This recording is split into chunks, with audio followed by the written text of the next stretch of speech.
तिम्रमेति नान्यपन्था विद्यते जनाय नान्यपन्था विद्यते जनाय। परम श्रद्धा के केंद्र पंडित पुरुषोत्तम मुनि जी, मेरे से पूर्व वक्ता रहे।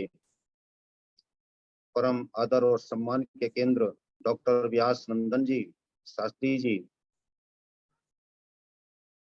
माता जी दया आर्या जी, आदर और सम्मान के योग्य वेद प्रकाश शर्मा जी, सत्यपाल वत्स जी,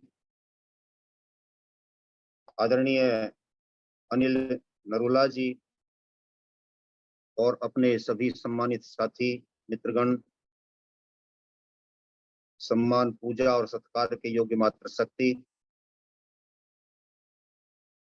हमारे आर्य रत्न जी, लखनलाल आर्य जी सचमुच अपनी प्रतिभा का उत्कृष्ट प्रदर्शन कर रहे हैं।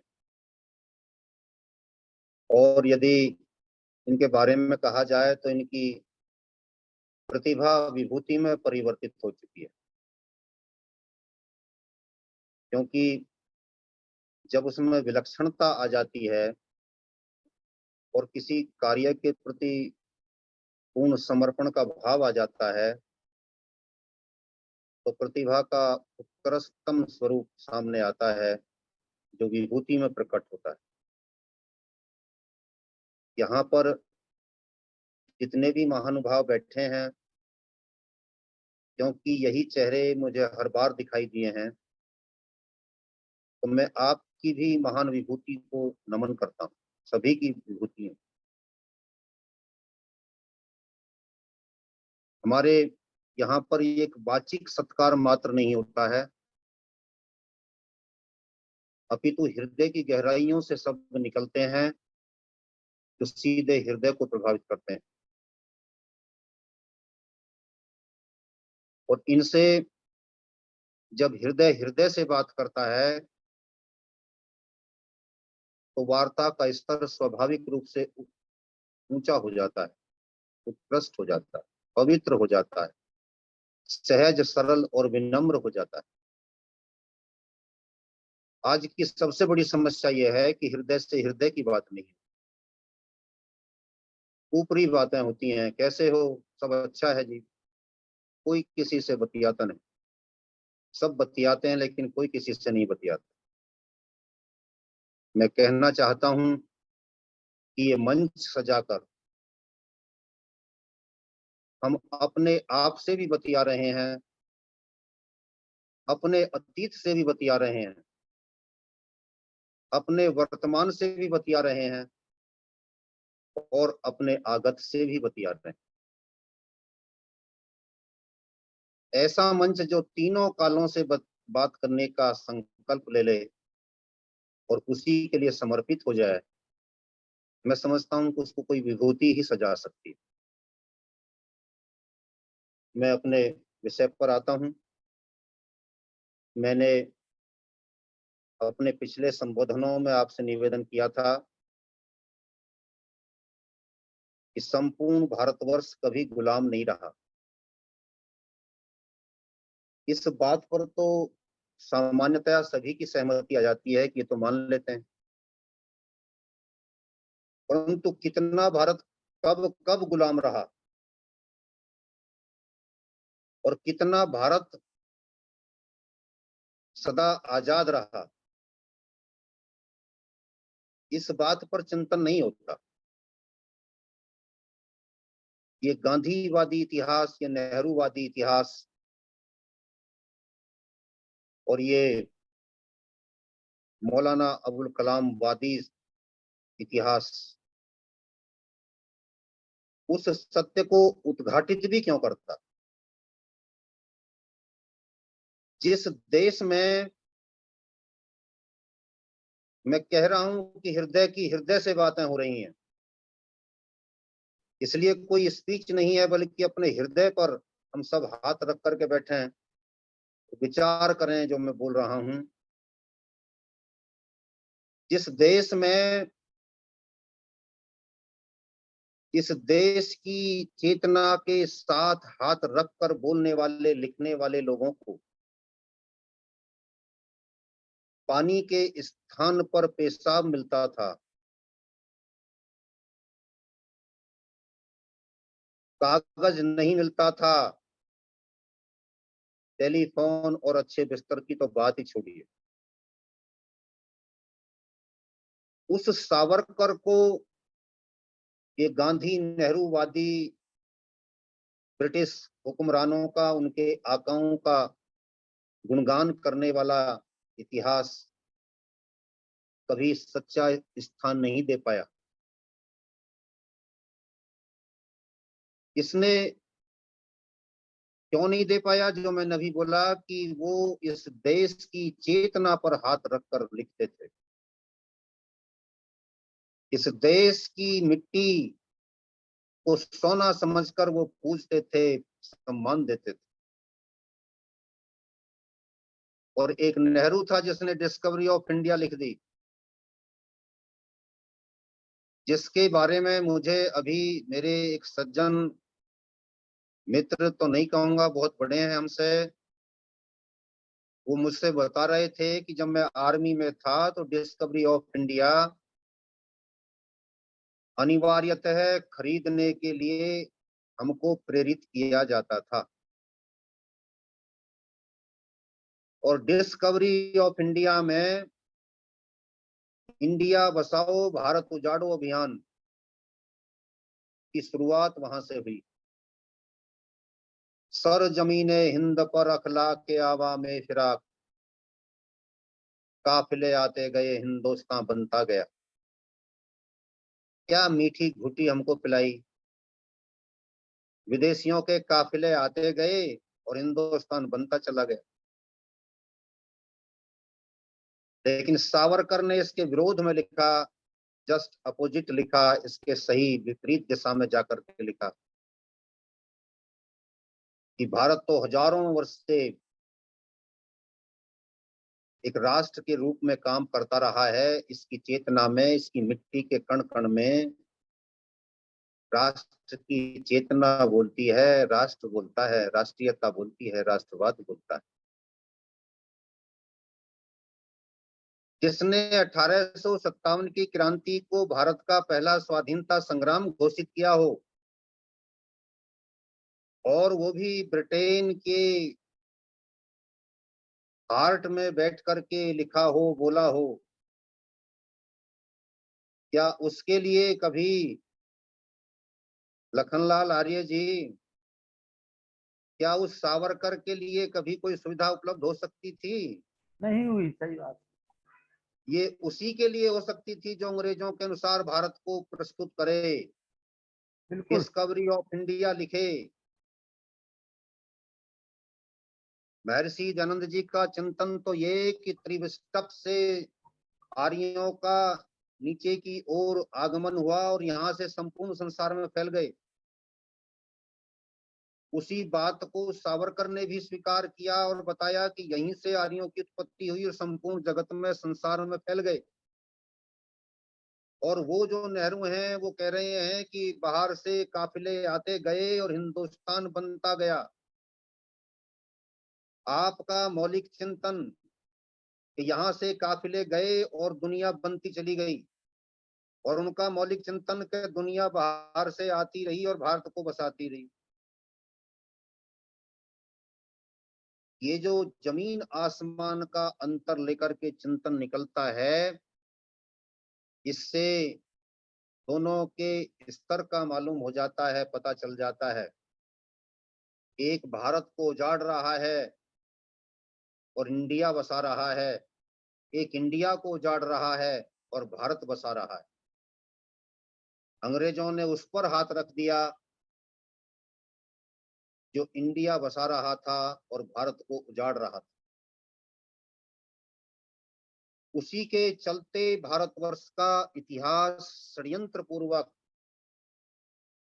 जो लोग ये कहते हैं कि भारतीय इतिहास का विद्रूपीकरण किया गया,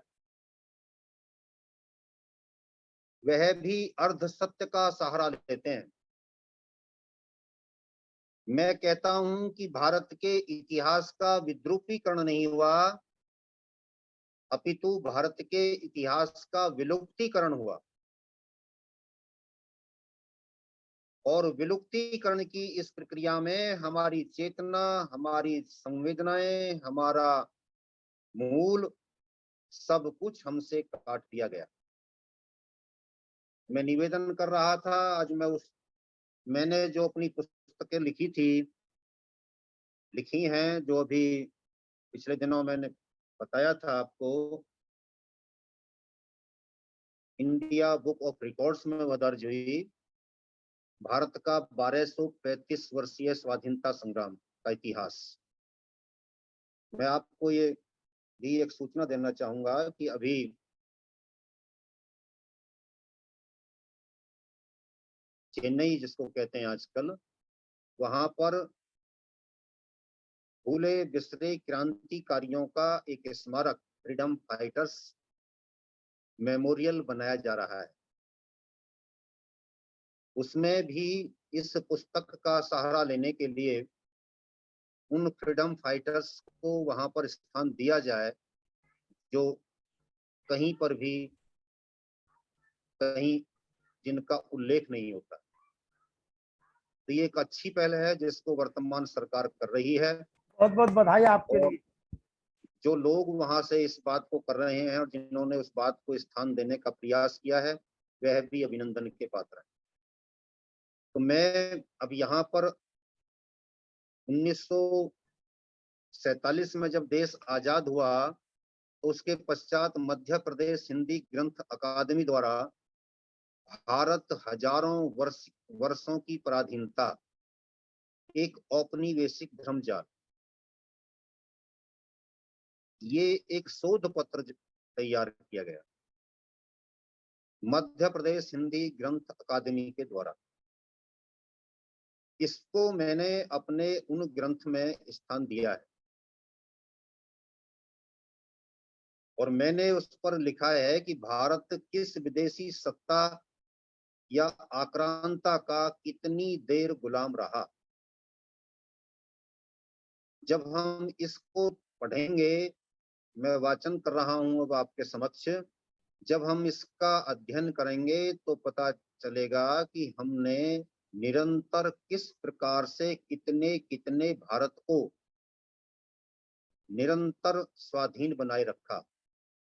मेरे पृष्ठ भाग में आपको नक्शा दिख रहा होगा, और दिखाई दे रहा हो। हाँ, दिखाई दे रहा, दिखाई दे रहा। हाँ जी, हाँ जी। तो ये सारा मैंने अलग अलग लिया है, अगली बार मैं इस पर चिंतन अलग से प्रस्तुत करूंगा। किस शासक का भारतवर्ष में कितनी देर शासन रहा, कितने क्षेत्र पर रहा, और किस प्रकार से हमारे हिंदू राजाओं के विशाल विशाल साम्राज्यों को भी इस इतिहास से विलुप्त कर दिया गया। तो ये आज मैं उस हिंदी ग्रंथ अकादमी द्वारा भारत हजारों वर्ष की पराधीनता वाले शोध पत्र को आपके समक्ष रख रहा हूं। तो इसमें पिछले 16,000 वर्ष का उल्लेख किया गया है, भारत के 16,000 वर्ष। यदि हम 16,000 वर्ष का भी अध्ययन कर लेते हैं, उस पर भी चिंतन कर लेते हैं, मनन कर लेते हैं, तो भी हमको पता चलेगा कि संसार की सबसे प्राचीन संस्कृति कोई है, सभ्यता है, तो वो भारतवर्ष की है। क्योंकि संसार की अन्य कोई भी सभ्यता अपने आप को पिछले 17,000 वर्ष का एक प्रमाणिक इतिहास दिखाने की, प्रस्तुत करने की क्षमता नहीं रखती। तो मैं यहाँ पर उसके अनुसार आपको बता रहा हूँ। प्रमाण के तौर पर यहाँ पर जम्मू के बारे में हम विचार कर रहे हैं सबसे पहले। तो जम्मू के बारे में हमको पता चलता है कि 16,000 ईसा पूर्व से 1948 तक कभी भी विदेशी शासन के अधीन नहीं रहा। मैंने पहले भी आपको इसका संकेत दिया था। जम्मू एक ऐसा क्षेत्र, और कभी का ये जम्बू द्वीप जो कभी हुआ करता था, उस जम्बू का बहुत छोटा सा स्वरूप रह गया, उसका प्रतीक रूप में। परंतु यदि हम इतिहास की सच्चाइयों पर चिंतन करें तो पता चलता है कि जो प्राचीन काल का जम्बू द्वीप था, जो आज के यूरेशिया, यूरोप और एशिया को मिलाकर के बनता था, उसका एक स्वरूप जम्मू, छोटा सा क्षेत्र जो आज भी दिखाई देता है, देखिए अपनी वैदिक संस्कृति को कितने समय से अक्षुण्ण बनाए रखने में सफल रहा है। परंतु यहाँ पर यह प्रश्न भी अनिवार्य रूप से उठता है कि जम्मू यदि अपनी स्वतंत्रता को बचाए रखने में, अपनी संस्कृति की रक्षा करने में सफल रहा है, तो ऐसे लोग भी कितने रहे होंगे कि जिन्होंने इसकी संस्कृति को, वैदिक संस्कृति को, जिसको आज के संदर्भ में हिंदू संस्कृति कह लीजिए, इसको बचाए बनाए रखने में कितने बड़े बड़े बलिदान दिए होते, परंतु उन बलिदानों का कहीं उल्लेख नहीं है। इस देश में कोई इस बात पर न रिसर्च करेगा और न किसी को रिसर्च करने के उपरांत कोई डिग्री दी जाएगी कि जम्मू का विषय भी नहीं दिया जाएगा कि जम्मू किस प्रकार अपने हिंदू स्वरूप को, आर्य वैदिक संस्कृति के स्वरूप को, संस्कृति को बचाए बनाए रखने में सफल रहा, और वो कौन से कारण थे, इन पर जरा एक शोध कीजिए। कोई विषय नहीं देगा, क्योंकि इससे आपका आत्म गौरव जागता है, स्वाभिमान जागता है, स्वदेशी की भावना जागती है। इसलिए ये रिपोर्ट कह रही है कि नेहरू जी ने शेख अब्दुल्ला को यह प्रांत सौंपकर यहाँ पर पहली बार किसी मुसलमान का शासन स्थापित कराया। ये रिपोर्ट कितनी गहराई से लिखी गई और कितनी सच्चाई को प्रकट कर रही है, और ये उस समय प्रकट कर रही है जिस समय देश पर नेहरू की कांग्रेस का ही शासन था।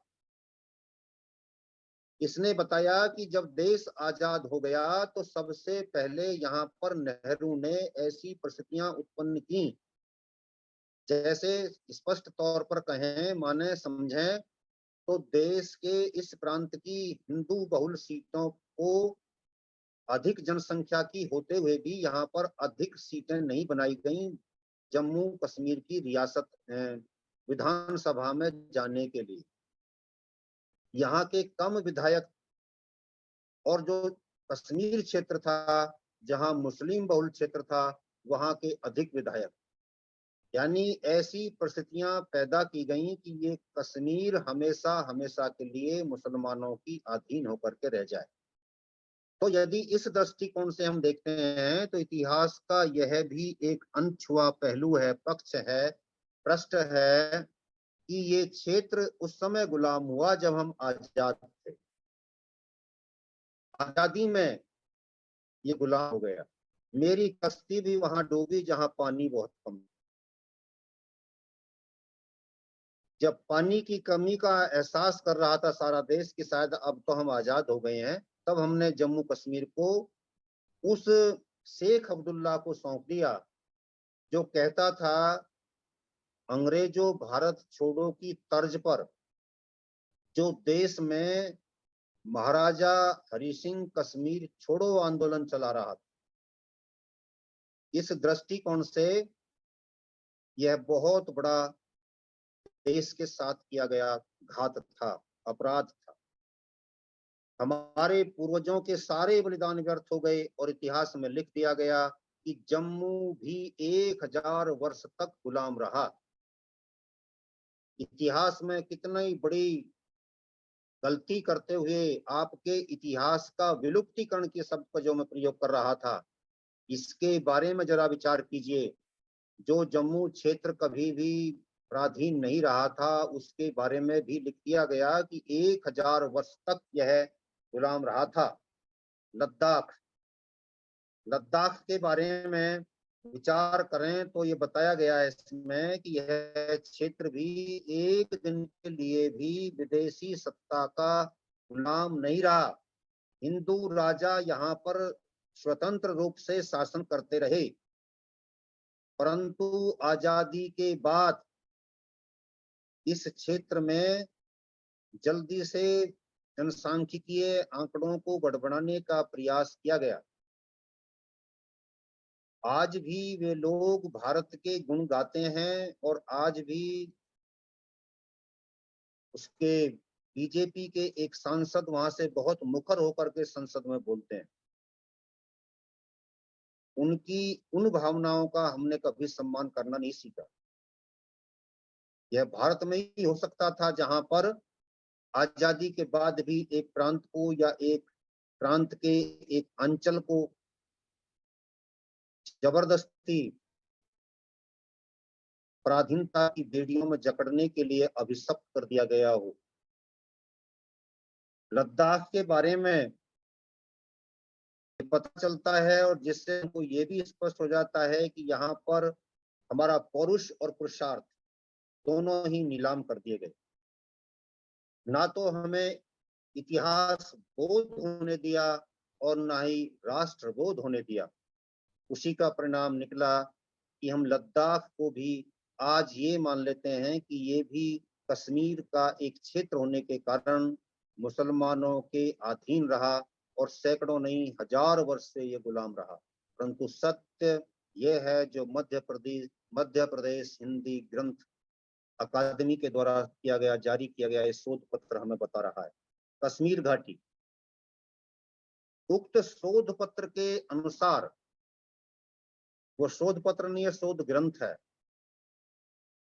17,474 वर्ष पिछले जो 18,000 वर्ष की बात हम कर रहे हैं, उसमें से 17,474 वर्ष यहाँ पर निरंतर हिंदू शासन रहा, आर्य राजाओं का शासन रहा। जो श्रद्धेय डॉक्टर व्यास जी अभी बता रहे थे कि महर्षि दयानंद जी ने आर्य राजाओं की वंशावली 11वें समोल्लास में दी है। तो महर्षि दयानंद जी ने इतिहास बोध कराने के लिए जब वेदों की ओर लौटो का संदेश हमको दिया, उसका आदेश हमको दिया, तो उसका केवल और केवल एक आध्यात्मिक अर्थ इतने तक सीमित नहीं है कि वेदों की ओर चले जाओ और अध्यात्म में डूब करके मोक्ष की तैयारी कर लो। लेकिन मोक्ष की तैयारी यहाँ पर होती थी, और मोक्ष की तैयारी के क्या तरीके थे और वेदों की ओर लौट करके यहाँ पर कैसी आश्रम व्यवस्था थी और कैसे कैसे तरीके से चारों आश्रम अपने अपने कार्यों में लगे रहते थे। जब इन बातों पर हम चिंतन करते हैं तो महर्षि दयानंद जी के वेदों की ओर लौटो के उद्घोष का पता चलता है कि उनके द्वारा लिखा गया अमर ग्रंथ सत्यार्थ प्रकाश का एक एक शब्द भारत के अतीत का, भारत के गौरवपूर्ण इतिहास का उद्बोधन कर रहा है, संबोधन कर रहा है, अभिनंदन कर रहा है। क्योंकि वेदों की ओर लौटने का मतलब एक व्यवस्था की ओर लौटना है, जिसमें राजनीतिक व्यवस्था भी है, जिसमें सांस्कृतिक व्यवस्था भी है, जिसमें धार्मिक व्यवस्था भी है, जिसमें आर्थिक व्यवस्था भी है, सारी व्यवस्थाएं। और स्वामी जी क्योंकि समग्र क्रांति के अग्रदूत कहे जाते हैं, तो उनके चिंतन को समग्रता में ही समझने की आवश्यकता है। तो वो कोई केवल और केवल आध्यात्मिक चिंतन की ओर नहीं ले जा रहे हैं हमको, बल्कि वो राजनीतिक चिंतन की ओर भी ले जा रहे हैं, सामाजिक व्यवस्था की ओर भी ले जा रहे हैं। और इसीलिए मैंने इस पर अभी जो मेरी पुस्तक 65वीं पुस्तक जो अभी 5 अक्टूबर को जिसका विमोचन होगा, वो आ ही ये रही है कि सत्यार्थ प्रकाश में इतिहास विमर्श। उसके पहले 7 समुल्लासों को मैंने इसमें समाविष्ट किया है। ये 250 पृष्ठों के लगभग की पुस्तक है, जो अभी 7 समुल्लासों पर है। फिर 7 समुल्लासों पर हम अलग से उस पर चिंतन करेंगे। तो महर्षि दयानंद जी ने तो हमको गर्दन पकड़ करके पीछे की ओर लौटा दिया और बता दिया कि जब अपने अतीत को देख लोगे तो वर्तमान सुधार लोगे, और जब वर्तमान सुधार लोगे तो भविष्य अपने आप अच्छा बनने लगे। तो 17,474 वर्ष तक जब कश्मीर आजाद रहा, यानी कि भारत के चिंतन के अनुसार, भारत की व्यवस्था के अनुसार वहां की राजनीतिक व्यवस्था, सामाजिक व्यवस्था कार्य करती रही। तो इतिहास के विलुप्तीकरण की प्रक्रिया का दुष्परिणाम देखिए कि 17,474 550 वर्ष के 550 वर्ष के करीब के इतिहास को, जो मुस्लिम इतिहास है, उसको हम पर इस तरीके से थोप दिया गया है कि जैसे हजारों हजारों वर्ष नहीं, सृष्टि के प्रारंभ से ही वहां पर मुस्लिमों का शासन था।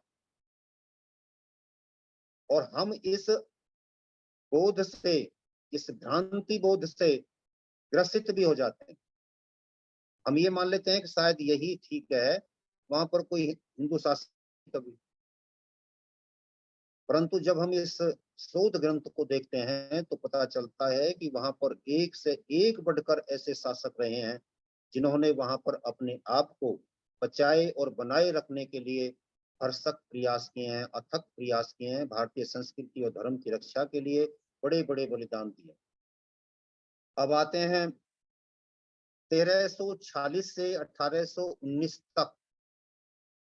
बहुत अच्छी जानकारी इसके द्वारा हमको मिलती है शोध ग्रंथ के माध्यम से कि 1346 और 1346 से पहले वहां पर 1301 में मुस्लिम शासन नहीं था, बल्कि सहदेव नाम का राजा राज कर रहा था कश्मीर में। और सहदेव नाम के उस राजा से राज छीनने में अगले बहुत कम समय में ही 1346 में 1320-19 के करीब वहां पर मुस्लिम शासन स्थापित हो गया। और जो पहला व्यक्ति मुस्लिम शासक वहां पर बना, वो भारत के आर्यों में से ही निकल करके, यानी हिंदुओं में से ही निकल करके गया हुआ व्यक्ति था, जिसने अपने आप को सदरुद्दीन के नाम से घोषित किया। और इस सदरुद्दीन ने इसके बाद वहां पर 1819 तक विभिन्न मुस्लिम शासक शासन करते रहे। कुल मिलाकर के 473 वर्ष यहाँ मुस्लिम शासन काम करता रहा। 1948 से फिर यह प्रांत मुस्लिम शासन की गिरफ्त में चला गया। 1819 में क्या हो गया था, यह बात भी हमको ध्यान रखनी चाहिए। हमारे राजाओं को कभी हम सिख कह करके पुकारते हैं, कभी मराठा कह करके पुकारते हैं, कभी हम राजस्थानी कह करके पुकारते हैं, कभी हम उसको गुजराती कह करके पुकारते हैं। हम कभी उसको हिंदू राजा, आर्य राजा कह करके नहीं पुकारते। ये भी एक बहुत बड़ा षड्यंत्र है जो हमारे बारे में रचा गया है, बुना गया है और उसमें हमको उलझा दिया गया है। तो जब हम अपने राजा रणजीत सिंह, महाराजा रणजीत सिंह पर विचार करते हैं, उनके इतिहास पर जब हम विचार करते हैं, तो हमको पता चलता है कि महाराजा रणजीत सिंह ने 1819 में यहाँ पर आकर के अपना हिंदू शासन स्थापित किया था, जिसको डोगरा शासन कहा जाता है। और यही इसी शासन में महाराजा हरि सिंह आगे चल करके पैदा हुए थे। आज ये हमारे लिए बहुत प्रसन्नता का विषय है। मैं किसी राजनीतिक दल के लिए कुछ नहीं कह रहा हूँ, लेकिन जो सच है उसको उजागर कर रहा हूँ कि अब इस देश में महाराजा हरि सिंह की जयंती मनाने के अवसर पर जम्मू कश्मीर में पहली बार सार्वजनिक अवकाश की घोषणा की गई है। और अब से पहले जो वहां पर शेख अब्दुल्ला की पुण्यतिथि और जयंती मनाई जाती थी और उस पर 2 दिन का अवकाश रखा जाता था, अब वो अवकाश वहां से बंद कर दिया गया है। ये है अपने देश की मूल धारा में लौटाने की एक अभिनंदनीय चेष्टा, प्रयास, कोशिश। तो गंगा जमुनी संस्कृति का जीता जागता प्रमाण है ये प्रांत। जैसे मैं उस संदर्भ में इसका प्रयोग नहीं करता हूं जिस संदर्भ में लोग कर दिया करते हैं कि गंगा जमुनी संस्कृति का निर्माण हो रहा है। गंगा जमुनी संस्कृति का अभिप्राय यहाँ पर हिंदू उजाड़ो और विधर्मी बसाओ, ये है सीधा। हिंदू संस्कृति, गंगा जमनी संस्कृति का अभिप्राय है कि आप अपने अधिकारों के लिए भी मौन हो जाओ। भारत के संविधान के अनुच्छेद 30 और 29 में आई हुई उस व्यवस्था को आप आंख मूंद कर उसका स्वागत और सत्कार करते रहो, जो ये कहती है कि आर्यों को अपनी वैदिक संस्कृति के प्रचार प्रसार के लिए गुरुकुल खोलने का या अपने शैक्षणिक संस्थान स्थापित करने का कोई अधिकार नहीं होगा, जबकि विदेशी धर्म को मानने वाले लोग इस बात को कर सकते हैं। जब ये बात सुनने को मिलती है, देखने को मिलती है, और इस पर हम चुप लगा जाते हैं और हम ये मान लेते हैं कि धर्मनिरपेक्षता का तकाजा है कि इनको स्वीकार करो, इनकी बात को मान लो, तब हम ये भूल जाते हैं कि 1948 में सरदार पटेल ने संसद के भीतर, यानी कि उस समय की जो संविधान सभा थी, उसमें खड़े होकर के ऐसे लोगों को लताड़ा था जो देश में आजादी के बाद भी सांप्रदायिक आधार पर जो हमारी विधान सभाएं हैं उनकी मांग कर रहे थे कि इनका रिजर्वेशन सांप्रदायिक आधार पर कर दिया जाए। तब सरदार पटेल ने खड़े होकर के ये कहा था कि ये मीठी बात बनाने की अब जरूरत नहीं है।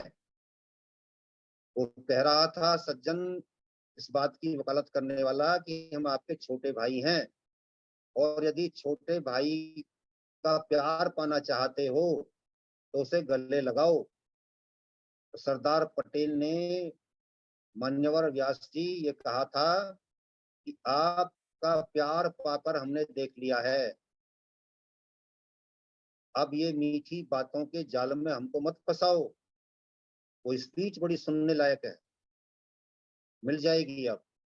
मैंने भी उसका कई बार कई स्थानों पर अपनी पुस्तकों में उल्लेख किया। तो ये गंगा जमनी संस्कृति तो इस देश को मिटाने के लिए रचा गया एक भ्रम जाल है। हजारों लाखों वर्ष से शासन करते आए हिंदुओं को जिस कश्मीर से भगा दिया गया, उस कश्मीर को उजाड़ करके लोगों ने अपने मजहब को स्थापित किया। मैं यहाँ यह भी स्पष्ट करना चाहता हूं कि इस मंच से हम किसी के लिए भी धर्म संकट की स्थिति उत्पन्न करना नहीं चाहते। मैं कहना चाहता हूं कि जो राष्ट्रवादी हैं, जो इस देश को अपनी पुण्य भूमि और पितृभूमि मानते हैं, जो इस देश को अपने पूर्वजों की भूमि मानने के कारण इससे स्वाभाविक प्रेम करते हैं, उनका अभिनंदन है। उनको वे सारे मौलिक अधिकार प्राप्त होने चाहिए जो हमारे देश का संविधान देता है। परंतु जो इस देश का खा करके इस देश के साथ में गद्दारी करता है, इस देश को तोड़ने की हरकतों में लगा हुआ पाया जाता है, वो चाहे जिस बिरादरी का हो, चाहे जिस समाज का हो, चाहे जिस संप्रदाय का हो, वो किसी भी दृष्टिकोण से स्वीकार करने योग्य नहीं है। तो यहाँ पर जो लोग तोते की भांति रट रहे हैं कि अंग्रेजों का भारतवर्ष पर 200 वर्ष से अधिक शासन रहा, मुगलों के बारे में अक्सर लोग कह रहे हैं, ओवैसी जैसे लोग कह रहे हैं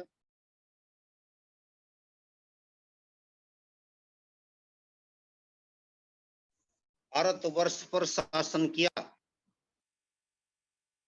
जो लोग 1000 वर्ष की गारंटी दे रहे हैं, लिख लिख करके बयान कर रहे हैं कि मुगलों ने इतनी देर शासन किया, उनके लिए हमारे पास उत्तर होना चाहिए कि यहाँ पर 1526 में बाबर आया था, 1526, और 1530 में मर गया। उसके बाद के जो 15-20 वर्ष हैं, उनमें यहाँ पर फिर मुगल वंश उखाड़ दिया गया। 1539 में जो युद्ध हुआ था, उसमें हुमायूं को परास्त करके देश से भागने के लिए मजबूर कर दिया था और देश पर शासन स्थापित हो गया था शेरशाह सूरी का। शेरशाह सूरी ने 15 और उसके वंशजों ने, उत्तराधिकारियों ने देश पर अगले 15-16 वर्ष तक शासन किया। 1555-56 में जाकर के जब हुमायूं की मृत्यु हुई तो उसके बाद अकबर गद्दी पर बैठा। अकबर ने इस देश पर 1556 से लेकर के 1605 तक शासन किया। 1605 में उसके बेटे जहांगीर ने शासन करना आरंभ किया। 1605 से लेकर के 1627-28 तक उसका शासन रहता है जहांगीर का, और 1627-28 से लेकर के अगले 31 वर्ष तक इस देश पर शासन किया शाहजहां ने। और शाहजहां के शासन के पश्चात आया उसके बेटे का शासन, जिसने अपने बाप को शाहजहां को जेल में डाल दिया था। और औरंगजेब ने शासन किया 1658 से लेकर के 1707 ईस्वी तक। मान्यवर समादरणीय बंधुओं, 1658 से 1707 के बीच मुगल साम्राज्य भारत के मध्य प्रदेश से आगे निकल करके पश्चिम दक्षिण की तरफ थोड़ा आगे बढ़ा। उससे पहले 1658 की तारीख नोट कर लीजिए। 1658 से पहले भारतवर्ष पर मुगलों का मध्य प्रदेश से आगे शासन नहीं था।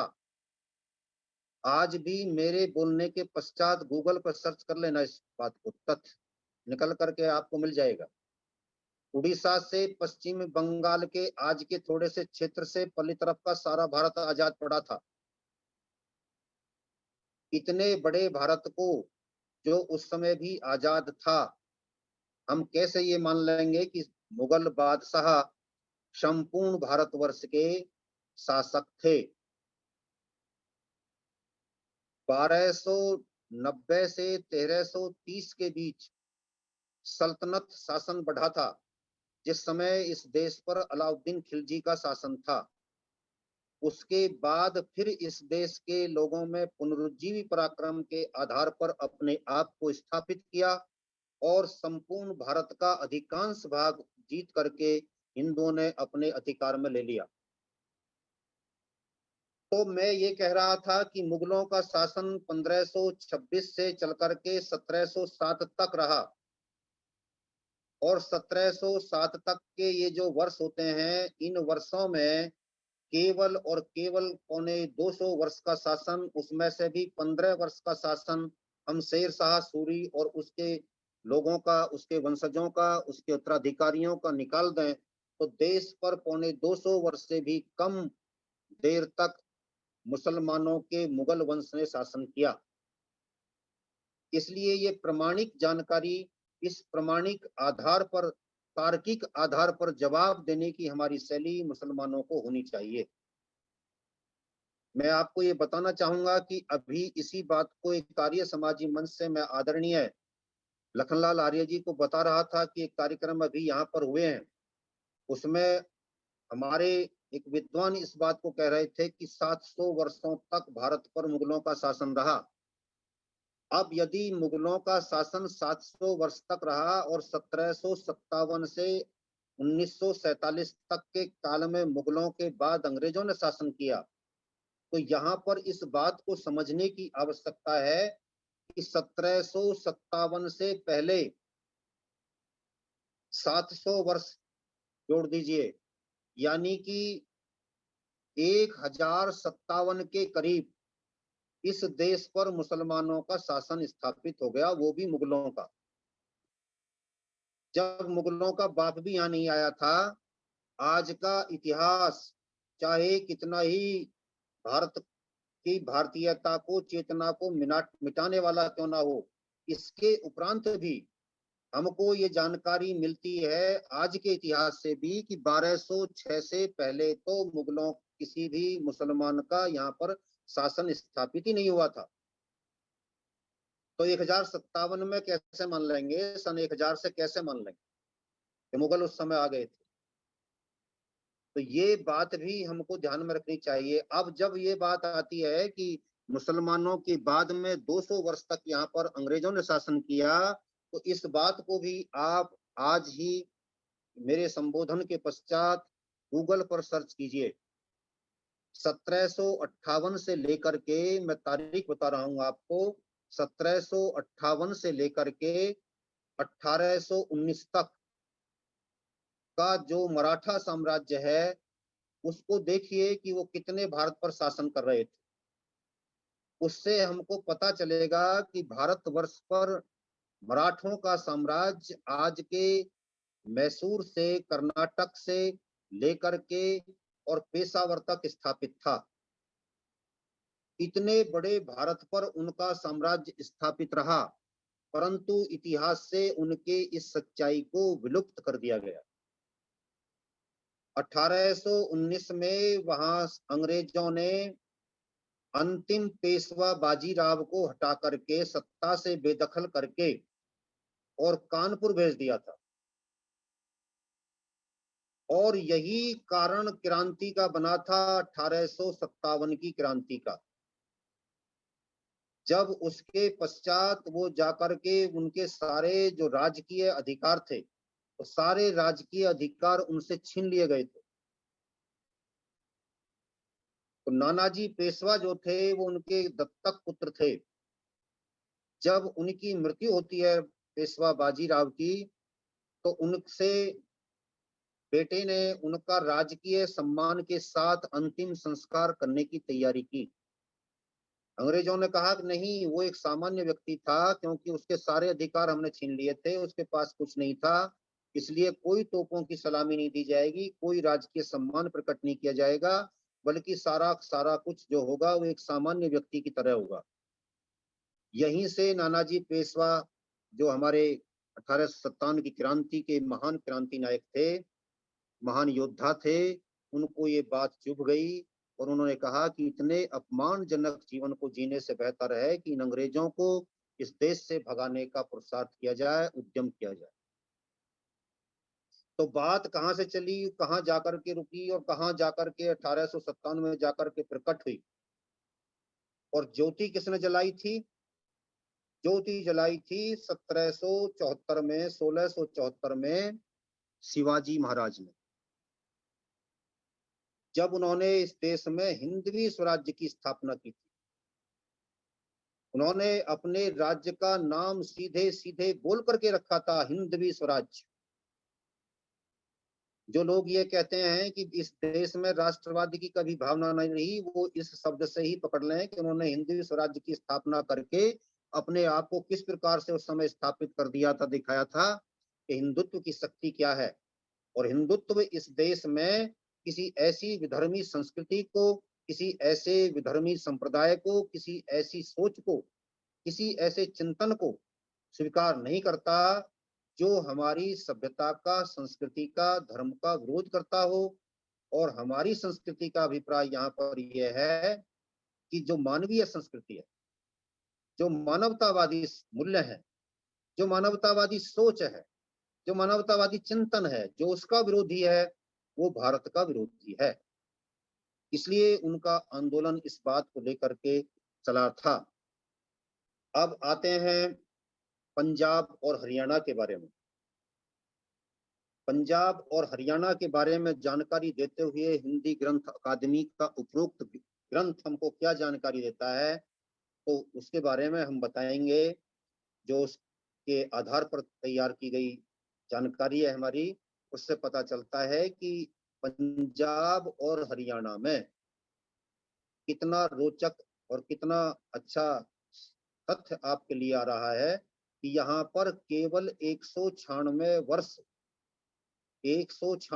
वर्ष मुस्लिमों का और 98 वर्ष ब्रिटिश सत्ताधीशों का शासन रहा। 98 ईयर्स अंग्रेजों का और 196 वर्ष मुस्लिमों का।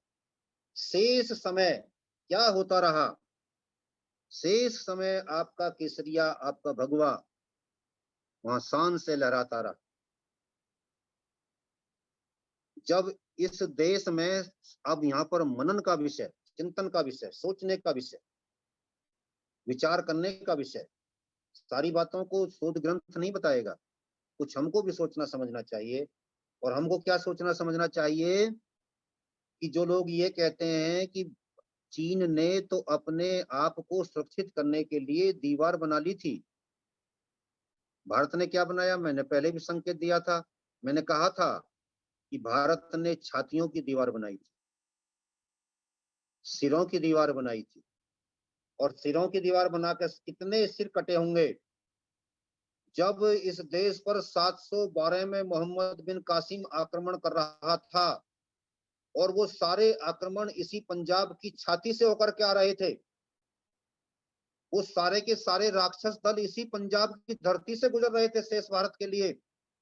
तब भी ये कितना आश्चर्यजनक, रोमांचक, गौरवशाली तथ्य है कि इस पंजाब की धरती ने अपने आप को बचाने के लिए केवल 196 वर्ष ही विदेशियों को शासन करने दिया। शेष समय वो बलिदान दे दे करके, छातियों को छलनी करवा करवा करके, सिरों को कटवा कटवा करके अपने धर्म, अपनी संस्कृति और अपनी इतिहास की परंपराओं को बचाने में सफल रही। इसलिए गुरुओं की इस पवित्र भूमि को जितना नमन किया जा सकता है उतना करना चाहिए। और आज जो लोग उसी सोच से प्रभावित होकर के और उनके नजदीक जाकर के अपने आप को ये दिखा रहे हैं या सोच रहे हैं कि देश को बांट दिया जाएगा सांप्रदायिक आधार पर, वो अपने उन पूर्वजों के साथ, वो अपने उन बलिदानी महानुभावों के साथ कितना बड़ा अन्याय कर रहे हैं, कितना बड़ा अपराध कर रहे हैं। सोचना चाहिए इस बात को। तो यहाँ पर शेष समय भगवा लहराता रहा। मैं कहता हूं कि खोजो अपने उन महान राजाओं को, उन बलिदानियों को, उन इतिहास नायकों को जिन्होंने अनवरत बलिदान देकर हमारे सम्मान की रक्षा की थी।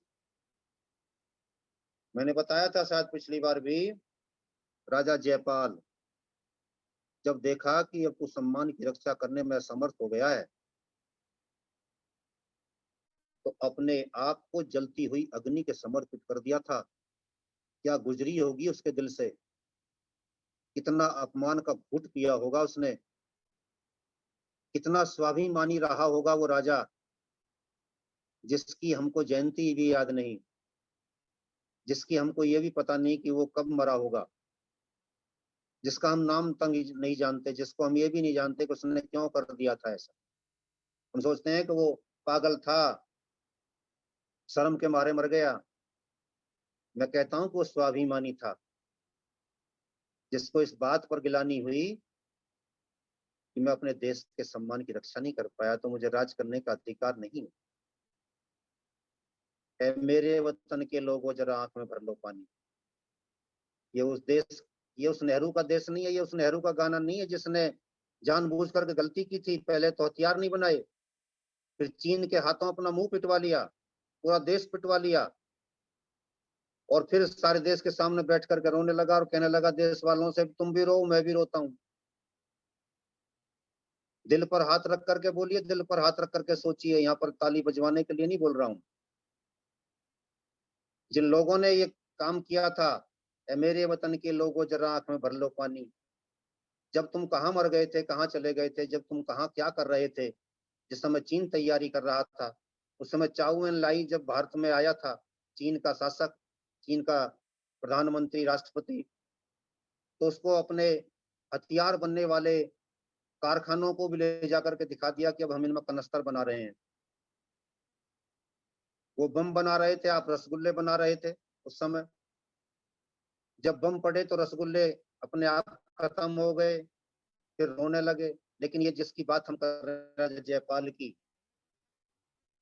उसके लिए तो ये कहा जा सकता है कि मेरे वतन के लोगों जरा आंख में भर लो पानी। संदर्भ को समझना होगा, अर्थ को समझना होगा। यहाँ पर पंजाब में उन महान बलिदानियों को, गुरुओं को, जिनके कारण यह पवित्र भूमि बहुत कम समय ही विदेशी सत्ताधीशों की गुलाम रही और उसमें भी स्वतंत्रता का संघर्ष करती रही। 196 वर्ष भी निरंतर गुलाम नहीं रही। अभी तो वहां पर एक से बढ़कर एक क्रांतिकारी पैदा होता रहा। आज जो हम लाहिड़ी मनाते हैं, लाहिड़ी को मना लेते हैं, उस दिन तिरसकड़ी और पता नहीं क्या क्या चीजें, तिल की बनी हुई चीजें, कुछ गुड़ वगैरह, पता नहीं क्या क्या होता है। अलग अलग प्रांतों की अलग अलग परंपराएं हैं, रवायतें हैं, ट्रेडिशंस हैं, उनको हम कर लेते हैं पूर्ति। लेकिन किसी ने ये नहीं सोचा कि वो होता क्यों है। तो वहां पर एक दुल्ला भट्टी हुआ करता था, दुल्ला भट्टी नाम था, दुल्ला भट्टी। और दुल्ला भट्टी उस समय अकबर का विरोध कर रहा था, अकबर के जाते हुए खजानों को लूटता था वो शेर। और उन खजानों को लूट लूट करके अपनी गरीब बहनों का, जो हिंदू समाज की गरीब बहनें थीं, उनका विवाह करता था, गरीबों का पालन पोषण करता था। जब उसका अंतिम समय आया तो उस समय भी वह एक गरीब बहन की शादी में गया हुआ था। मुगल सैनिक ततैयों की भांति उसके पीछे लगे रहते थे। उस सूर पुत्र को, उस धरती पुत्र को उस दिन गिरफ्तार कर लिया गया। सारा क्षेत्र, सारा गांव, सारा समाज, सारे हिंदू उसकी रक्षा ऐसे करते थे जैसे कि उनका बहुत बड़ा संरक्षक हो। परंतु उस दिन स्थिति खराब हो गई और किसी हमारे ही जयचंद ने गद्दारी करके उसकी जानकारी गुप्तचरी करते हुए उन तक पहुंचा दी। उस दिन वो पकड़ा गया। तो वो जो घटना जिस दिन घटित हुई थी, उस दिन पंजाब की हमारी हिंदू बहनें छाती पीट पीट करके अपने दुल्ला भाई के लिए गीत गाते हुए, मल्हार गाते हुए रोई थीं। इसलिए उसकी याद में वो लाहिड़ी मनाई जाती है। उस बलिदानी के उस बलिदान को हम भूल गए। दुल्ला भट्टी, वो सूर पुत्र, वो शेर पुत्र, वो वीर पुत्र, वो आर्य पुत्र, जिसने भारतीय संस्कृति की रक्षा के लिए उस समय अपना अप्रतिम संघर्ष किया था। और ये काल कौन सा था? वो ही केवल 196 वर्ष का काल, जिसमें यहाँ पर विदेशी शासक शासन सत्ता स्थापित करने में सफल हो गए थे। हम भूल जाते हैं उसके उस अथक प्रयास को, क्योंकि अब वो केवल और केवल एक परंपरा में आ गया है जिसके बारे में हम कोई कुछ नहीं जानते। तो इतिहास के इस अनछुए पक्ष को भी आज हमें स्पष्ट करने की आवश्यकता है, पढ़ने की, समझने की आवश्यकता है कि यहाँ पर कैसे कैसे लोगों ने किस किस समय कब कब बलिदान दिए थे। 1000 वर्ष तक यदि इस पवित्र भूमि को गुलाम रखने की मूर्खता की गई तो इतिहास की चीख निकल जाएगी। अगर ऐसा कहा जाता है तो इतिहास कहेगा कि मुझसे मेरी भाषा को मत छीनो, सच बोलने की मेरी प्रवृत्ति को मुझसे मत छीनो। इसके बाद आते हैं सिंध, सिंध प्रांत। सिंध में 998, देखिए ये वो क्षेत्र है जहां सबसे पहले शासन स्थापित हुआ। 998 ईस्वी से 1008 तक, यानी कि लगभग 10 वर्ष तक मुस्लिम शासन रहा पहली बार। इसके पश्चात फिर लिखते हैं, देखते हैं, जानते हैं कि 1018 ईस्वी से 1026 ईस्वी तक, 1018 से 1026, यानी कि 8 वर्ष फिर मुस्लिम शासन रहा। यहाँ पर यह बात समझने की है कि 1008 में शासन जो मुस्लिमों का 998 में स्थापित हो गया था, उसको हमने अगले 10 वर्ष में उखाड़ दिया। खेल कितनी देर का बढ़िया चला है, यानी पैर नहीं जमने दे रहे हैं, 10 वर्ष में उखाड़ के फेंक दिया। फिर जमाते हैं, वो फिर प्रयास करते हैं, तो 1018 में वो अपने आप को फिर स्थापित करने में सफल हो जाते हैं। तो 8 साल बाद फिर हमने उखाड़ करके फेंक दी। ये है सावरकर जी के शब्दों में हमारा पुनरुज्जीवी पराक्रम। गिर गिर करके फिर उठना, फिर संभलना, फिर अपने आप को स्थापित करना, फिर अपनी वीरता का प्रदर्शन करना, फिर ये दिखाना कि हम जीवित हैं, हम मरे नहीं हैं। इस पराक्रम को, इस पुनरुज्जीवी पराक्रम को भी तो कहीं सम्मान मिलना चाहिए। वो करने वाले कौन थे? क्या वो हमारे पूर्वज नहीं थे? 1018 के बाद जब 1026 में इनको उखाड़ दिया, तो फिर कब शासन स्थापित हुआ यहाँ पर सिंध में? विचार कीजिए। 2 बार पुनरुज्जीवी पराक्रम ने काम किया, और जब अगली बार उखाड़ा तो फिर 150 वर्ष नहीं बल्कि 1173 ईस्वी में 1173 ईस्वी में जाकर के फिर से मुस्लिम शहाबुद्दीन गौरी वगैरह जब आ रहे थे, ये तब की घटना है। और भारतवर्ष पर उस समय राजा सोमेश्वर चौहान का शासन था। राजा सोमेश्वर चौहान, जिनकी बेटी प्रथा महाराणा खानदान में राणा समर सिंह के लिए ब्याही थी, और जिनका बेटी प्रथा, तो बेटा कौन होगा? पृथ्वीराज। बेटा पृथ्वीराज और बेटी प्रथा। और यही पृथ्वीराज आगे चल करके पृथ्वीराज चौहान के नाम से देश का शासक बना। ये 1168 में पैदा हुआ था। 1178 में राजा सोमेश्वर सिंह जी का देहांत हो गया। उस समय ये नाबालिग था। तब इनकी मां ने संरक्षिका के रूप में काम करना आरंभ किया। कर्पूरी देवी उनका नाम था। कर्पूरी देवी जी ने शासन अपने हाथों में लिया। उसके बाद इस बच्चे ने 1185 से बालिग होने के बाद शासन करना आरंभ किया, और ये अगले 8 वर्ष ही भारत का शासक रह पाया। 1193 में इसका रण के बीच में देहांत हो गया, वध कर दिया गया।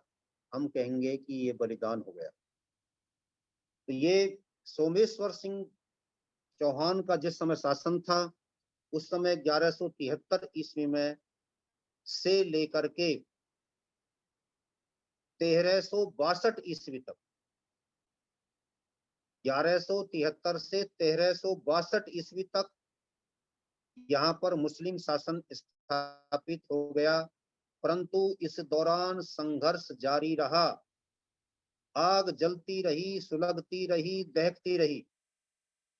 और नोटेबल पॉइंट है कि 1362 के बाद यहाँ से इनका शासन फिर समाप्त करने में सफलता प्राप्त कर ली गई। इसके बाद फिर निरंतर आप शासन करते रहे। कब तक? 1591 तक। 1591 तक फिर सिंध पर आपका शासन रहा। अब यहाँ पर प्रश्न चिन्ह इन बातों को लेकर लगता है जिस पर हम बात कर रहे हैं कि भारत के इतिहास के अनछुए पहलू। तो 1362 से 1591 तक वो सूरवीर शासक कौन थे जो यहाँ पर शासन कर रहे थे? और 1362 से पिछले इतिहास में 1173 के बीच का जो काल है, उसमें वो कौन लोग थे जिन्होंने अपने बलिदान दे दे करके इस प्रदेश को, इस अंचल को फिर हिंदू आधिपत्य में लाने में सफलता प्राप्त की थी? इससे पता चलता है कि इतिहास लेखन पर कितना कार्य करने की आवश्यकता है। कहां कहां पर हमारे इतिहास के विलुप्त अध्याय ताले लगे पड़े हैं, जंग लगे पड़े हैं। खोलने के लिए हथौड़े भी बजा लो तो भी नहीं खुलेंगे। परंतु इतना तो सत्य है कि इस क्षेत्र में यदि इतनी देर संघर्ष करने की प्रवृत्ति हमारे वीरों में, सपूतों में, योद्धाओं में निरंतर बनी रही थी, तो निश्चित रूप से उस समय कुछ ऐसे सूरवीर योद्धा रहे होंगे जिन्होंने बार बार वहां से मुस्लिम शासन को उखाड़ने में सफलता प्राप्त की थी। इसलिए अपनी मेधा को, अपनी चेतना को, अपनी प्रज्ञा को, जो हम याम मेधाम देवगणः पितरश्चोपासते में बोलते हैं, उसी क्षेत्र में लगाना आज की समय की आवश्यकता है।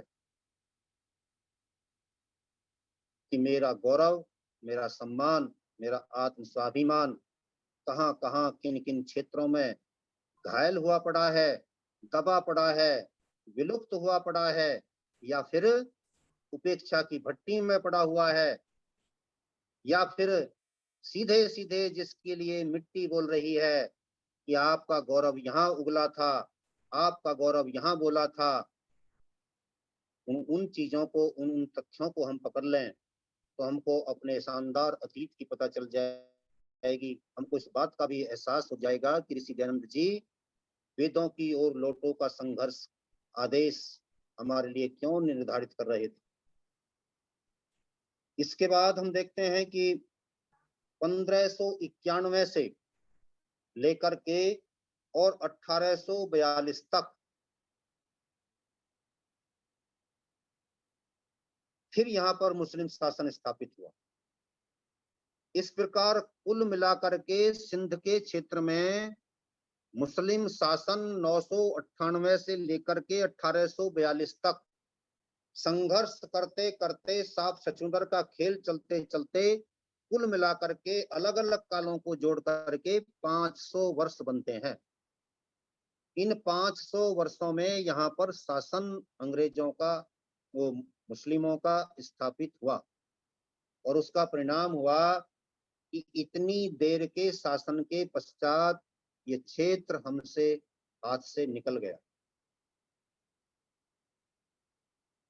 इससे ये भी स्पष्ट होता है कि जहां जहां हम आज स्वतंत्र हैं, सुरक्षित हैं, वहां वहां पर हमारे लोगों ने काल विशेष में विशेष संघर्ष करके हमारे अस्तित्व को बचाए बनाए रखने में सफलता प्राप्त की।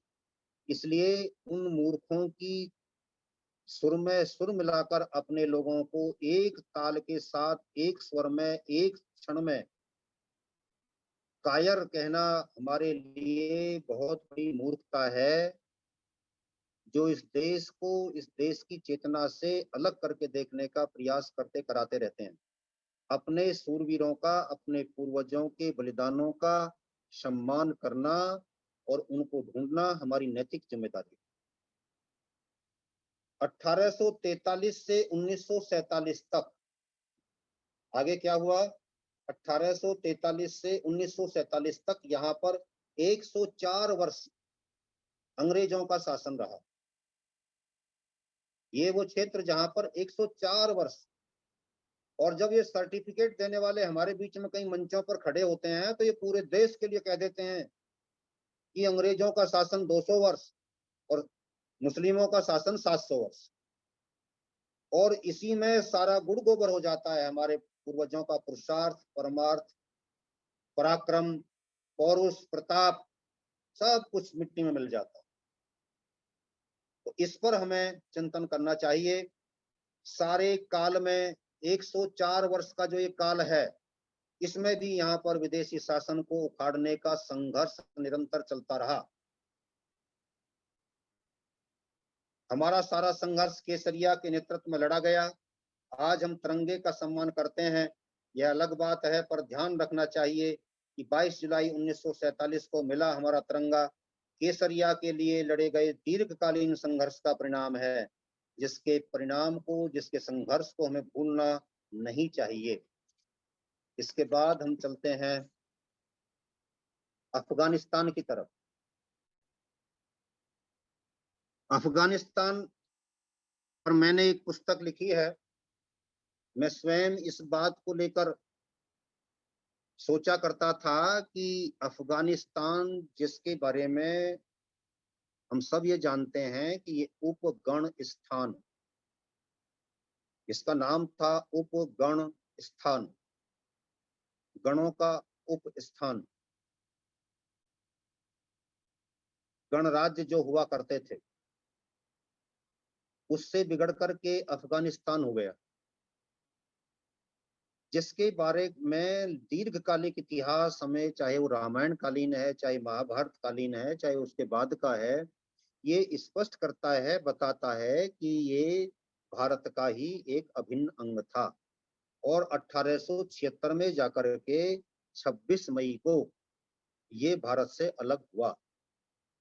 जब हम पाकिस्तान के बनने के घटना को लेकर के चीखते हैं, चिल्लाते हैं, छातियां पीटते हैं, तो हम ये भूल जाते हैं कि उससे 70 वर्ष पहले भी इस देश का, 71 वर्ष पहले भी इस देश का एक बंटवारा हुआ था।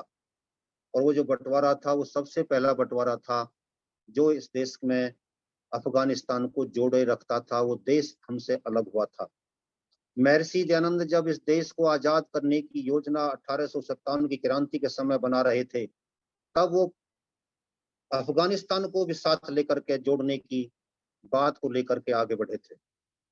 दुर्भाग्य रहा कि आगे चल करके ये नेहरूवादियों और गांधीवादियों के हाथों में गया नेतृत्व हमारे से उन देशों को जोड़ने में सहायता नहीं कर पाया जो किसी काल विशेष में 1876 के बाद ही हमसे अलग हुए थे।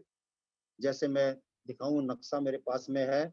1876 में अफगानिस्तान, 1947 में पाकिस्तान, 1948 में हमसे कश्मीर का बहुत बड़ा क्षेत्र, 1962 में हमसे चीन का जो अक्साई चीन क्षेत्र है वो, 1914 तक हमारे साथ में तिब्बत था, 1904 तक हमारे साथ नेपाल था, 1906 तक हमारे साथ भूटान था, और 1947 तक ही हमारे साथ बांग्लादेश था।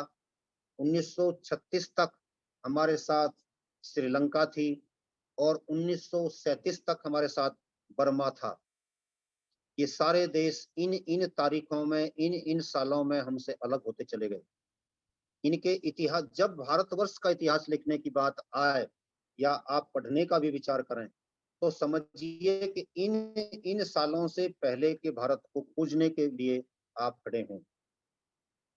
और जब उस भारत को आप खोजने की बात करेंगे, उस भारत को जाकर के ढूंढने की बात करेंगे, तो उनमें अफगानिस्तान सबसे पहले दिखाई देगा।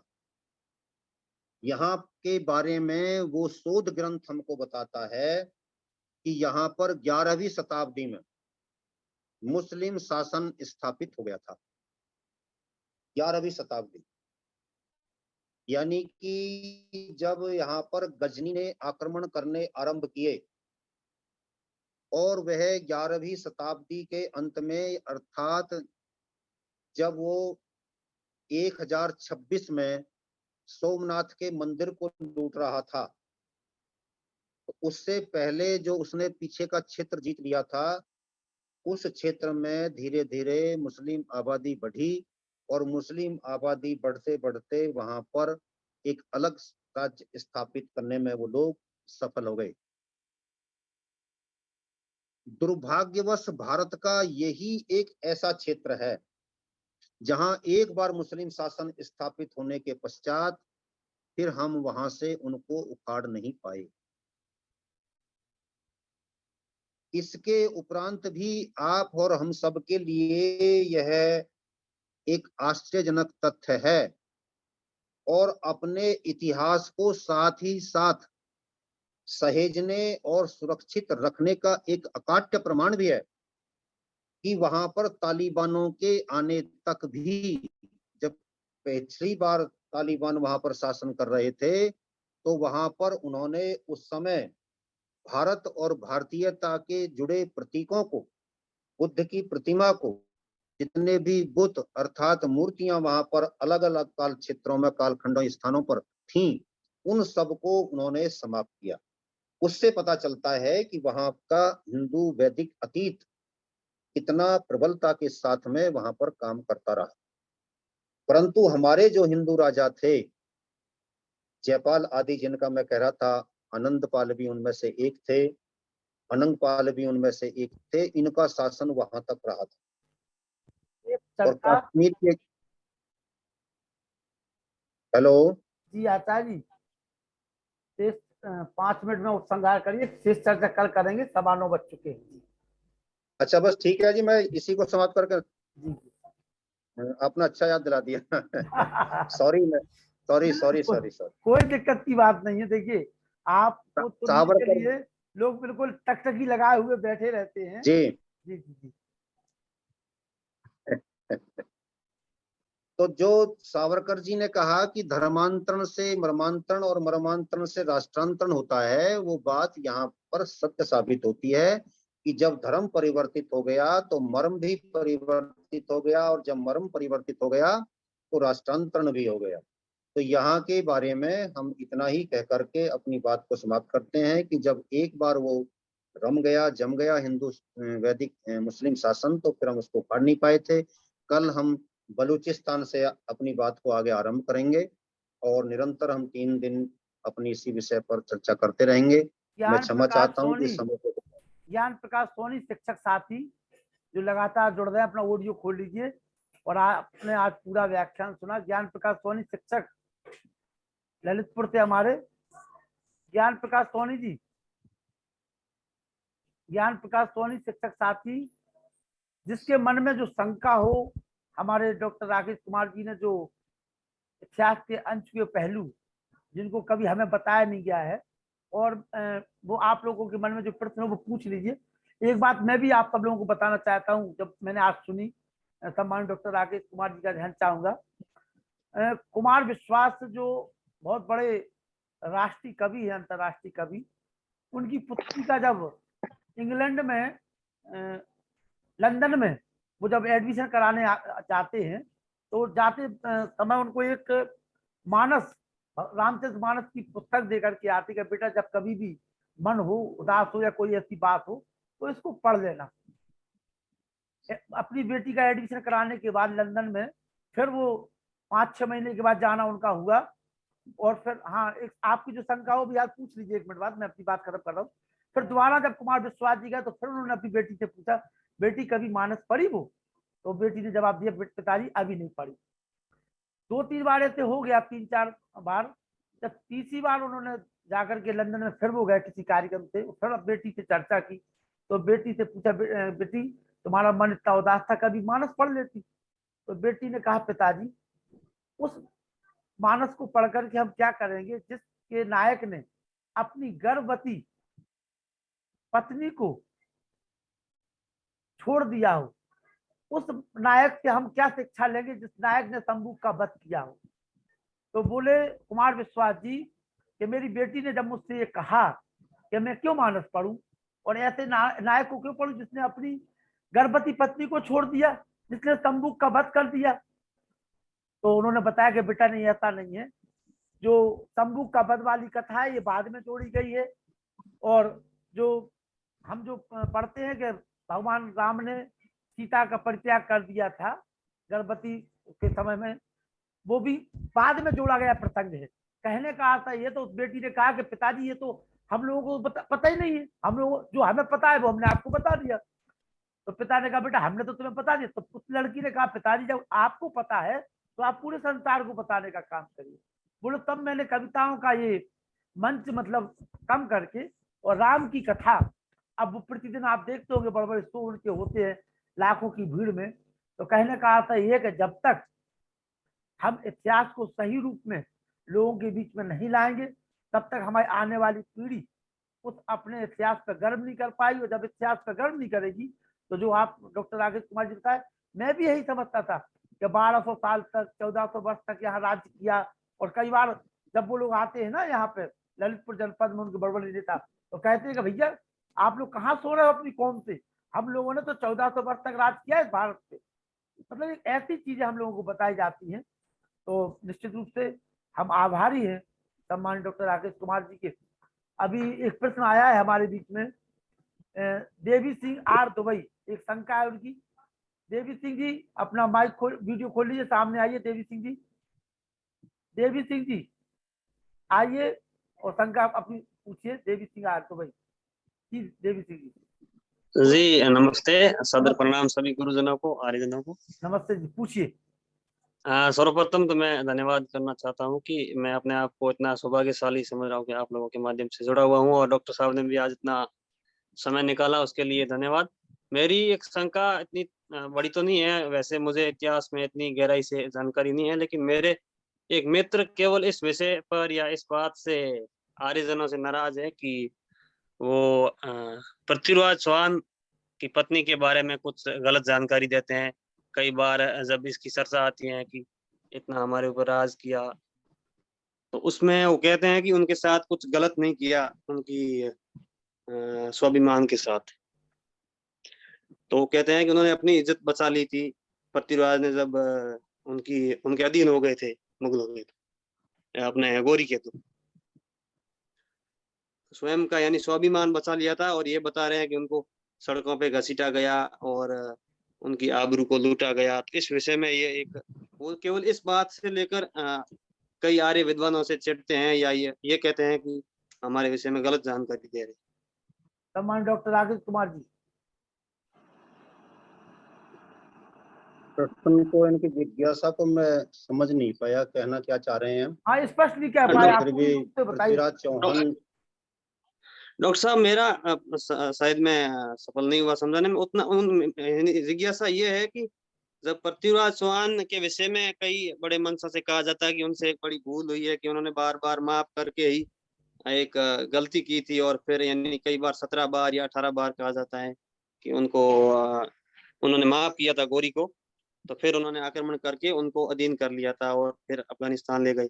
उसके बाद जो पृथ्वीराज चौहान की जो पत्नी थी संयोगिता, तो उस विषय में कहा जाता है कि उसकी आबरू लूटी गई और उसके साथ यानी बहुत ही निंदनीय बलात्कार आदि किए गए। तो ये जानकारी मेरे एक मित्र कह रहे हैं कि वो ठीक नहीं है, जो आर्य विद्वान कह रहे हैं। उन्होंने, उनके साथ ऐसा नहीं हुआ था, उन्होंने अपनी आबरू बचा ली थी, या उनके वो हाथों में नहीं गई। आप, मैं समझ गया। बात यह है, देखिए, पृथ्वीराज चौहान की जो पत्नी संयोगिता थी, उनको किले, लाल किला जो आज का है, मैं कल बताऊंगा, इस पर प्रकाश डालूंगा, विषय बड़ा हो जाएगा, शंका आपकी जो समाधान में कर दूंगा, ये कल बताएंगे। लाल किले में वो रही थी और लाल किले में संघर्ष हुआ था। जो आज का लाल किला है, आपने देखा होगा, उसके चारों तरफ खाई बनी हुई है, पानी उसमें भर दिया गया था। संयोगिता ने, जिस पर नरेंद्र मोदी जी आजकल भाषण देते हैं खड़े होकर के, हमारे प्रधानमंत्री देते आ रहे हैं, उसके सामने जो नीचे दरवाजा है, दरवाजे के सामने जो पुल बना हुआ है, उस पुल को भी तोड़वा दिया गया था। कुतुबुद्दीन ऐबक की सेना बाहर आकर के खड़ी हो गई थी। तब उन्होंने जो है ये ऐलान किया था, कुतुबुद्दीन ऐबक ने, कि जितने हिंदू गुलाम हैं उन सबको पकड़ पकड़ करके इस नाले में डाल दो और उनके ऊपर से सेना को, हाथियों को निकाल दो भीतर घुसने के लिए।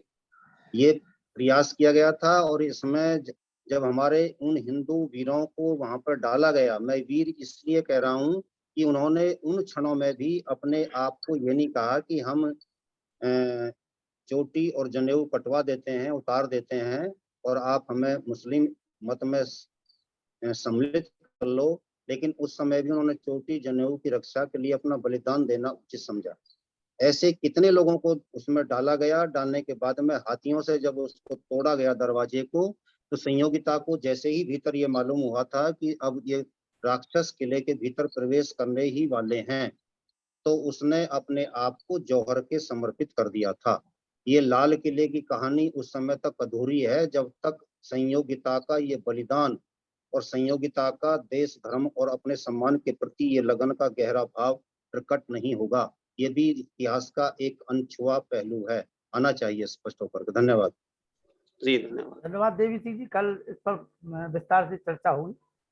अचल सिंह जी, ज्ञान प्रकाश सोनी जी शिक्षक साथी, ज्ञान प्रकाश सोनी जी, आराधना जी शिक्षक साथी हमारे, बोलिए आराधना जी, बोलिए। सभी आर्यों को मेरा नमस्ते भाई साहब। नीतीश कुमार जी को बहुत बहुत धन्यवाद। मैं अपने आप को बहुत ही सौभाग्यशाली मैंने मुझे इस मंच के माध्यम से सुनने का मौका मिला।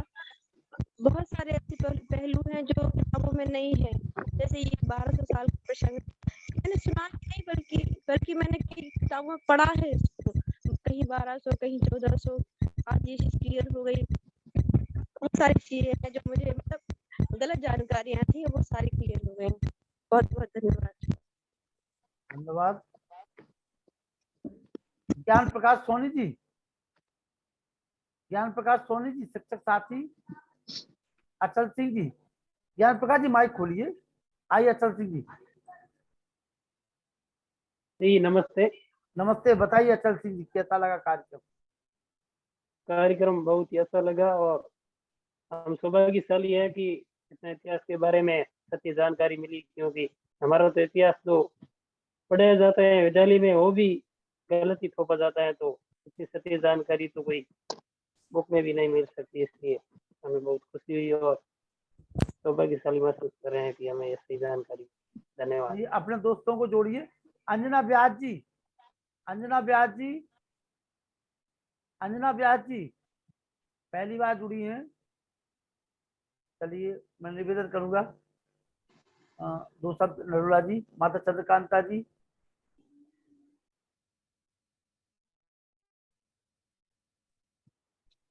आदरणीय डॉक्टर राकेश आर्य जी, लखनलाल आर्य जी, डॉक्टर व्यासनंदन शास्त्री जी, पुरुषोत्तम मुनि जी, वेद प्रकाश जी, बहन चंद्रकांता जी, सबको सादर प्रणाम। सभी आयोजनों को डॉक्टर साहब ने बहुत ही महत्वपूर्ण जानकारी दी भारत के अतीत के गौरवपूर्ण इतिहास के बारे में, और जो जानकारी इन्होंने दी वो वाकई अद्भुत और विलक्षण है।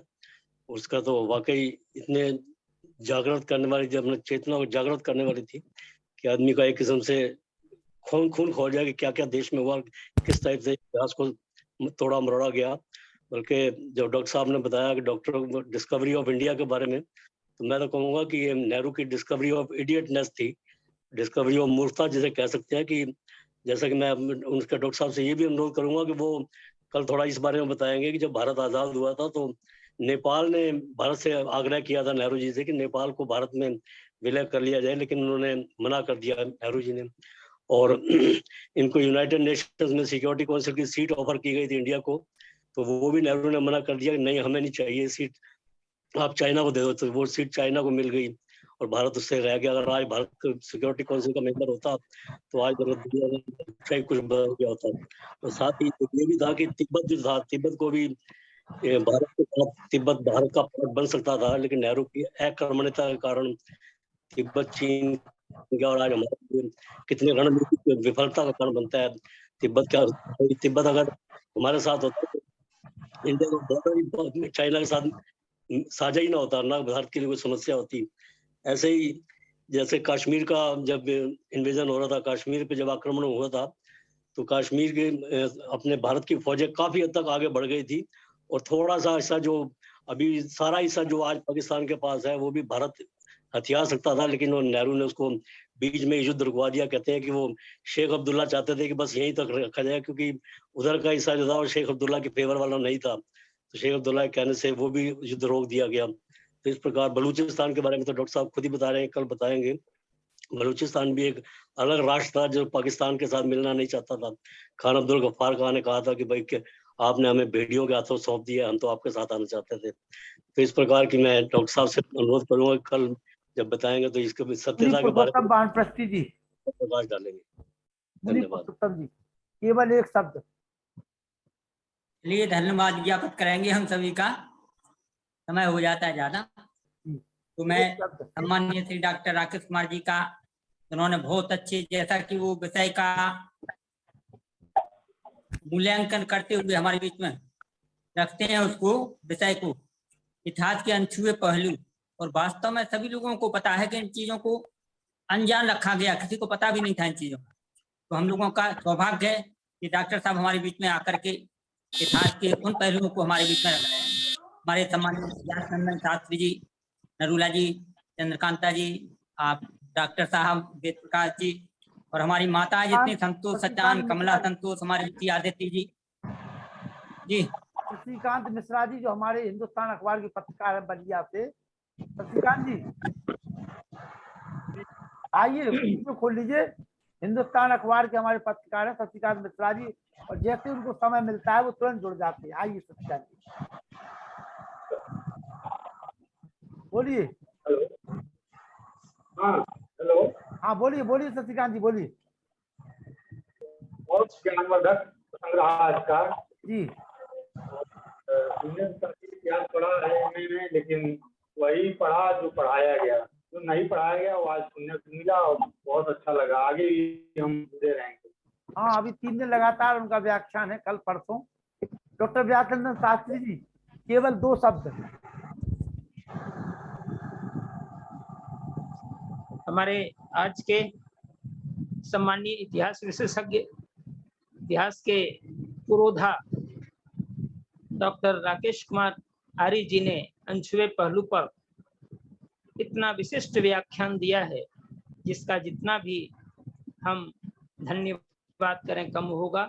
उनके प्रति आभार है, क्योंकि उन्होंने बृहत्तर भारत जो हमारा था और किस किस प्रकार से अखंडित हुआ और कैसे कैसे यहाँ के लोगों ने, विशेष करके पंडित नेहरू ने जो बहुत सारी गड़बड़ियां की, और उसके पहले मुगल काल का 473 वर्षों का जो काल रहा है, इस पर बड़ी सूक्ष्मता के साथ उन्होंने विवरण। ईसार जी, ईसार जी, ईसार जी, चलिए वेद प्रकाश शर्मा जी, मैं नाती पुतो। ईसार जी, मेरी आवाज सुन रहे हैं?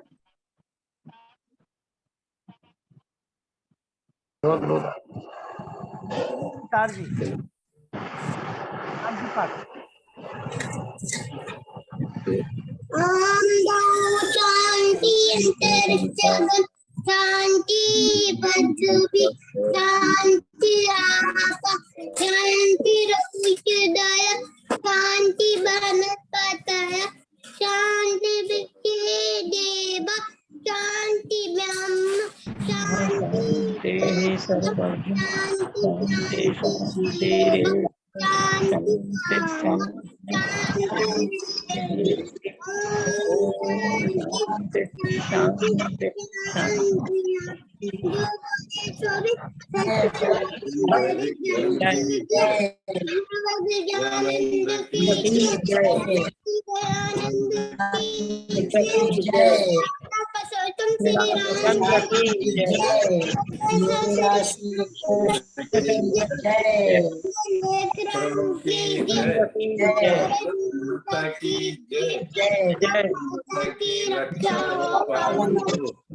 समाज अमर रहे, जय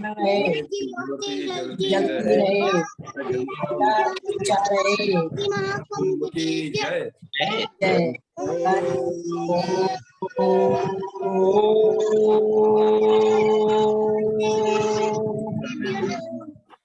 भाई बहनों को सादर नमस्ते। नमस्ते जी, कल मुलाकात करते हैं हंसते हंसते। बहुत आज बहुत ही अच्छा रहा। बताइए, हम लोगों को तो कुछ भी नहीं मालूम। तो आप अपनी, अब जो आपकी बहन हो, आपकी भतीजी हो, नाती पोते हो, उनको सुनाइए, ये कहानियां सुनाइए। लखनलाल की कोई सुनने को तैयार नहीं होता। बस हम बुजुर्ग ही जुड़े हुए हैं हर समाज में, नहीं तो कोई सुनने को तैयार नहीं होता है। चलिए कोई बात नहीं, क्या करेंगे। हमें सुनाइए, हम आपको सुनाएंगे। बस यही। चलिए लेकिन आप बहुत ही महान कार्य कर रहे हैं। हमें बहुत ही मतलब कि बताइए, सब कुछ भी नहीं पता था हमको, तो बताइए कितनी ज्ञान की बातें सब पता चल रही हैं और इतिहास की ईश्वर की बहुत कृपा है बहुत आपके ऊपर। ईश्वर की कृपा, ईश्वर की कृपा। ईश्वर आपको हमेशा स्वस्थ रखे, इसी तरह आप कार्य कृपा है। चलाते रहें। देखिए हमारी लता मंगेशकर जी आ गई, ईश्वर देवी जी, हंसते हंसते। बहुत बहुत धन्यवाद। चलिए, सभी को नमस्ते जी, नमस्ते। मैं गई थी, अभी अभी आई हूँ, तो मैंने कहा सबसे हो जाए। नमस्ते कर लो, नमस्ते कर लो। नमस्ते जी, नमस्ते।